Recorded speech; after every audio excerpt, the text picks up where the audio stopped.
ధన్యవాదాలు. మరొక వచనం ధ్యానించుకుందాం. నీ సంతానం ఎలాగుండునని చెప్పిన దానిని బట్టి తాను అనేక జనములకు తండ్రి అయినట్లు నిరీక్షణకు ఆధారం లేనట్లు అతడు నిరీక్షణ కలిగి ఉన్నాను.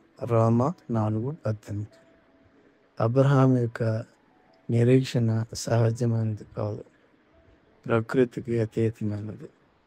అసాధ్యమైనది కూడా దేవునికి సహజంగా సాధ్యం. దేవుని వాగ్దానం అందలి విశ్వాసము ద్వారా అబ్రహాము మరియు శారా తమ వృద్ధాప్యంలో ఒక కుమారుని కన్నారు. మరియు అబ్రహాము తన కుమారుని ప్రకృతికి అతీతమైన నిరీక్షణతో అర్పించాడు. అబ్రహాము శోధింపబడి విశ్వాసమును బట్టి ఇస్సాకును బలిగా అర్పించాడు.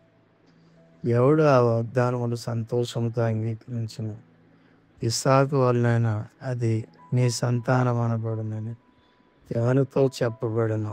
ఆ అబ్రహాము మృతులను సైతం లేపుటకు దేవుడు శక్తిమంతుడని ఎంచిన వాడే తన ఏక కుమారుని అర్పించి ఉపమాన రూపకముగా అతన్ని మృతుల్లో నుండి మరల పొందాను. హెబ్రీ 11:17-19.